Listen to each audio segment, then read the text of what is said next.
Handsome Jack is one of the most recognizable video game villains of all time. But did he hurt the Borderlands franchise just as much as he helped it? I'm Mark from Digital Dissection. My hairline no longer looks like this. And today we're going to revisit the character of Handsome Jack, and if he was too perfect a villain for the long-running Gearbox franchise. Before we start vault hunting, however, be sure to subscribe and click the bell to be notified of new videos and more pop culture content on this channel. 2009 was a big year for video games, and Borderlands premiered during a loaded slate of games like Halo, Resident Evil, and Batman Arkham Asylum. The action role-playing first-person shooter combines several aspects of popular genres, bringing familiar shooter mechanics, role-playing character customization, and a randomized weapons system, possible of millions of different item variations. The concept would end up selling 2 million units before the end of 2009.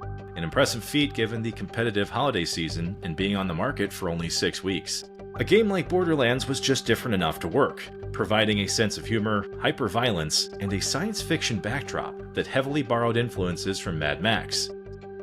Maybe if Mad Max and Starship Troopers hooked up after some rack ale. Borderlands' first outing was definitely a working formula on a base level, and its unexpected success can be explained by its cooperative gameplay, replayable bosses, and a cel-shaded art style that felt like a living comic book. Despite all the great things going for Borderlands, however, its freshman outing had a few things that needed to be addressed should it be given a sequel. While its overall action, gameplay, and difficulty scaling were well received, the game's linear maps and story were absolute shortfalls that many critics were quick to call out. It was pretty clear, however, that these recommendations didn't kill enthusiasm for the overall product, as most review aggregates were either floating near 80%, with high marks near 90%. Really, the most damning details in most reviews were that Borderlands characters didn't really have much depth, and that went from its main cast called Vault Hunters to its main antagonist, Commandant Helga Steele. Seriously, who remembers Helga? The Vault Hunters didn't really require much explanation. They were looking for vast treasures and secret locations across the alien world of Pandora. But Helga? What exactly was going on with her? I can't be the only one, right? Commandant Steele was admittedly a weak villain, as her character doesn't consistently pose a threat to Borderlands' main heroes, and during the events of the first game, her potency and perceived threat is lessened due to various bosses that players faced long before you encounter her. As we've already mentioned, it's not that this ruins the effectiveness of Borderlands as a game, but addressing this shortfall became a major focus for 2012's Borderlands 2. As expectations grew considerably for Gearbox to deliver on their award-winning concept.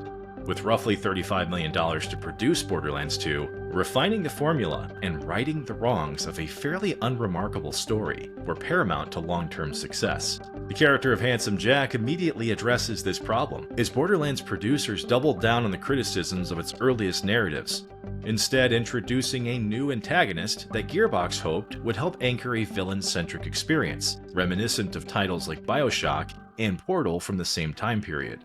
Borderlands 1 had no such focus, and writer Anthony Birch crafted Handsome Jack as a means to help players constantly remember the game's end goal, while simultaneously reminding you just how bad a bastard Jack is. The concept of Jack being an overbearing presence is masterfully executed in every conceivable way. From the get-go, he causes the train you're riding to derail, all the while making fun of you, and if that weren't enough, the CEO of the Hyperion Corporation also has a massive H-shaped vessel, constantly orbiting above you in the sky. Yeah, it's a bit on the nose, but hey, it's a great-looking spaceship. Now, Gearbox knew that the character was a great narrative choice, but initially he was conceived to be a morally ambiguous character. And while this didn't end up actually happening in Borderlands 2, it would be fully explored in more detail during Borderlands the pre-sequel. But for the series' second entry, Jack would instead be a unique balance between funny and a scary level of seriousness. So what exactly did Handsome Jack do to curse the franchise, you might ask? The literal title of this video. Oh, don't worry, I'm about to tell you. It'd be mean otherwise, very Handsome Jackish of me. So here we go. Handsome Jack's introduction into the Borderlands universe meant that its characters, particularly its good guys, actually had consequences for once. Despite not being conceived at all until after the first game, the character seamlessly weaves into the previously established mythos of the events players had experienced. At its core, Borderlands had a hidden story about warring corporations desperately seeking to use Pandora for its vast riches and potential resources, and Handsome Jack being in charge of Hyperion is a glove fit in terms of villainy. Under his leadership, they are the cheap weapons manufacturer for the planet. But it's truly Jack's rhetoric and assumed dictatorship of Pandora that makes him a threat. Immediately, Jack seeks to rid Pandora of anyone in his way as he seeks to open one of the vaults for himself, and the heroic vault hunters fall directly in this path. Stakes are immediately different compared to the series' first installment, as Jack proves that his ruthless nature involves murdering major characters in the franchise. Don't worry, we won't spoil who that is. And he would even abuse those closest to him. In a short period of time, Jack is not only inserted into the franchise, but his actions immediately unite both the first and second generations of Vault Hunters, making it irrelevant whether or not you actually played both games up to that point. With each true act of villainy, however, Handsome Jack's shadow begins to cast over not just the characters of Borderlands, but completely takes over any of the games he's featured in. While he's absolutely a villain in every sense of the word, he's equally charismatic, making him such a perfectly balanced character that commands the screen whenever he's on it.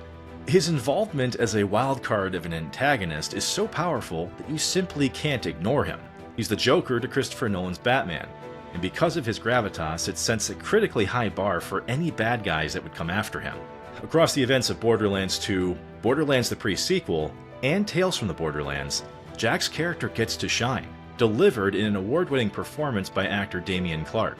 Despite not being initially planned as a potential tryout for the role, Clark initially thought he would voice various background characters for the series' second installment. By chance, however, he would end up being offered to try out to voice Jack, and in doing so brought an immediate understanding of the character to life. He would understand the character so well that he would ad-lib some of his most memorable lines, much to the chagrin of Borderlands writers. Clark's incredible acting ability and featuring Jack's journey across 3 separate games offered a rare opportunity to understand how a villain can be born, and the circumstances that would allow for this to happen.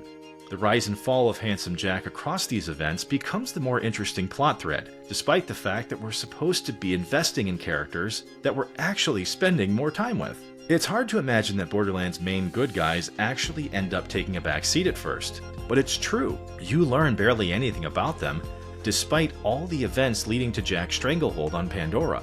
That's not to say the information isn't there, but if you casually play these games, you'll see far more investment in Jack than, let's say, Roland, who, let's face it, he has the personality of a turnip. Since it's already been over 10 years, yes, Handsome Jack doesn't survive the events of Borderlands 2, and much like the Joker's appearance in The Dark Knight, it's a rare moment in entertainment history where a villain almost makes you forget what you're rooting for. Handsome Jack is exactly that kind of character, someone who gives you plenty of reasons to hate him for his deplorable actions, but not even mere moments later, he can make you laugh and understand his reasoning, even if it is off-center. One major problem, however, is that his departure from the series leaves an incredible void, and fans seem to be split over the series' direction beyond this point. Borderlands 3, like its predecessors, wasn't a bad technical game, but the stark contrast between Handsome Jack and the Calypso twins was a tough sell for many people. While Handsome Jack represents corporate greed and ladder climbing within capitalism, the Calypsos really just feel like generic douchebags. It's hard to tell if the writing was meant to make you feel bad for them, but the entire point of their existence seems to be that they were mistreated from birth, and as such, have a sense of purpose that's inherently evil, but at the same time, mimics generic antagonists in most video games. And unfortunately for them, it leads to a lesser overall experience. Many spent time trying to rationalize exactly what the twins were supposed to represent. Meanwhile, Jack ended up having multiple different interpretations. Ultimately, it might end up being classic tough act to follow syndrome, but for me it was the realization that after Tales from the Borderlands, Handsome Jack is truly gone. Similar to the gripes of our Assassin's Creed video, changing out characters too soon could critically hurt a franchise, but in the case of Handsome Jack, it might have been a scenario where he was killed off too soon. Similar to an Empire Strikes Back effect, Borderlands 2 raised the stakes by actually bringing consequences to good and evil. But one of the things early Star Wars got right initially was that both sides will live to fight another day. And perhaps giving Handsome Jack another appearance in a numbered Borderlands might have been a better idea. His journey as a character was brilliantly explored in the content that we received. Keeping him on the field of battle might have helped Borderlands continue to keep a menacing threat in its universe, outside of the massively superpowered aliens. In the end, Handsome Jack is one of the greatest video game characters ever made, and replacing him, no matter when his exit was planned, was going to be a difficult transition.